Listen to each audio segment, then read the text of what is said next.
Саламатсыздар ма? Менің каналыма қош келдіңіздер. Мен бүгін сіздерге осындай ерекше дәмді печенье жасалу жолын көрсетемін. Осындай болып шығады печенье. Гүл тәріздес. Сіздер де жасап көріңіздер. Оған керекті заттарым: ұным, қантым, сармайым, какао, ванилин. Ұнымызға қантымызды араластырып аламыз осылай. Оған үй температурасында тұрған сармайымызды саламыз.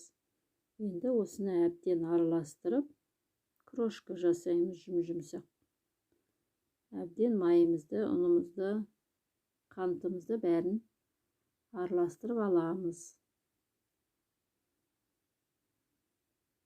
Әбден біркелкі етіп жасаймыз қолымыздың ұшымен.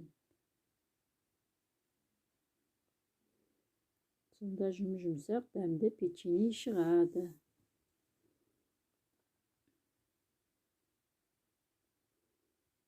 Енді осыған 2 жұмыртқамызды саламыз.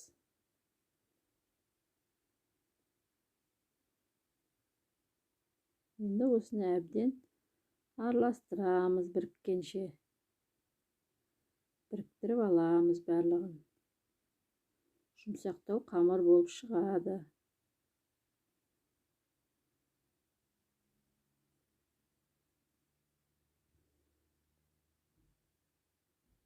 Міне осыны салафанға салып алдым. 2 бөлікке бөліп алдым печеньенің.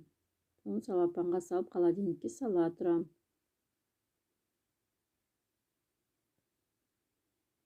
Кішкене өзіне қалпына келгенше.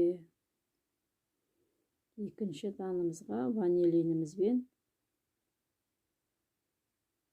какаомызды саламыз. 2 қасық какао салдым. Енді осыдан әбден араластырамыз қоңыр болғанша.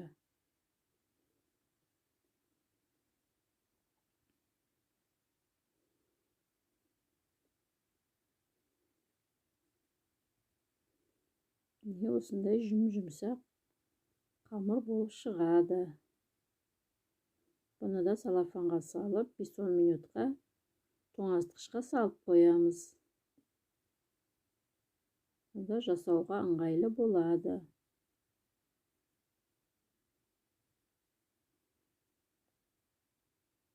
Міне осындай болып шығады. Осыны енді салафанға салып қоямыз.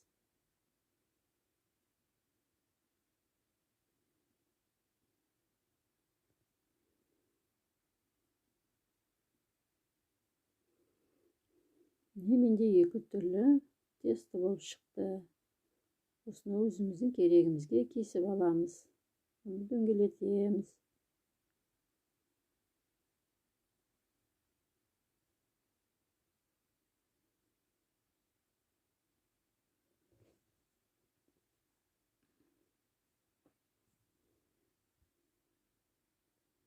Мен 6-ауын кесіп алдым. 3 жағынан, 3 қоңырынан жасаймын.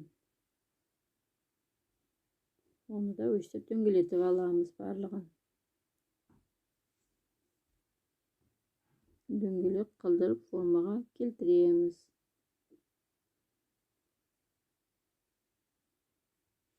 Осыны оқтауымыздың көмегімен илейміз. Жұқа да емес, қалың да емес, орташа қалыңдықта илейміз.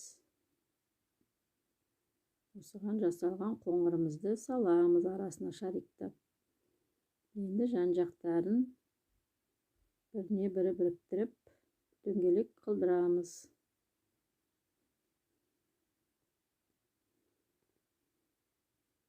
Міне осындай жұмсақ болып дөңгелек шарик шығады. Осыны ортасынан басып,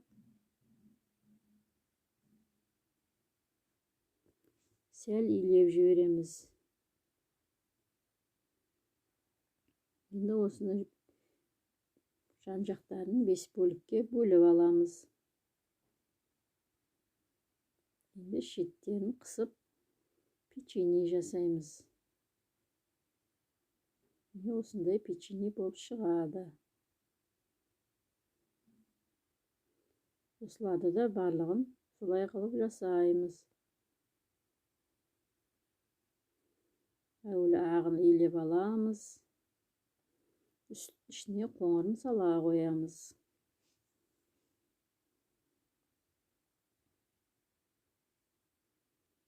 Енді жандарын біріне бірі бекітеміз.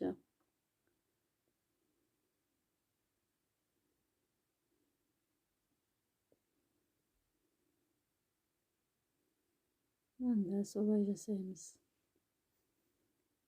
Жасалу жолын қайталап көрсетіп отырмын.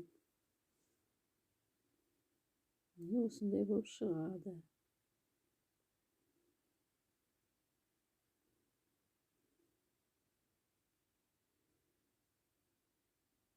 Осылай сәл оқтаумен жаза қоямыз.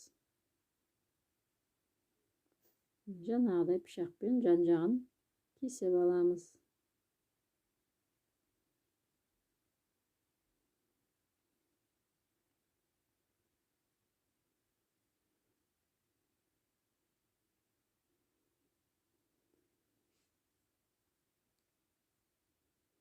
Жан-жағын 5 бөлікке бөліп аламыз.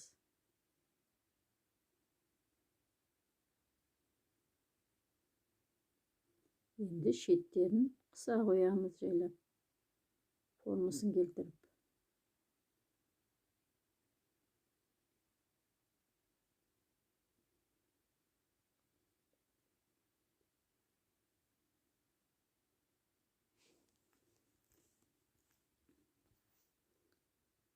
Осындай болып шығады. Мен ортасына салатынын кесіп алып жатырмын. Ол өз қалауларыңыз.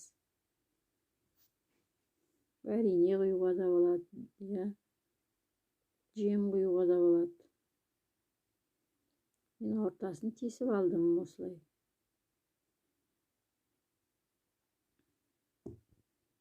Енді осыны саламыз ортасына. Мармеладымызды. Печеньем дайын. Осыны қызып тұрған пешке пісіріп аламыз.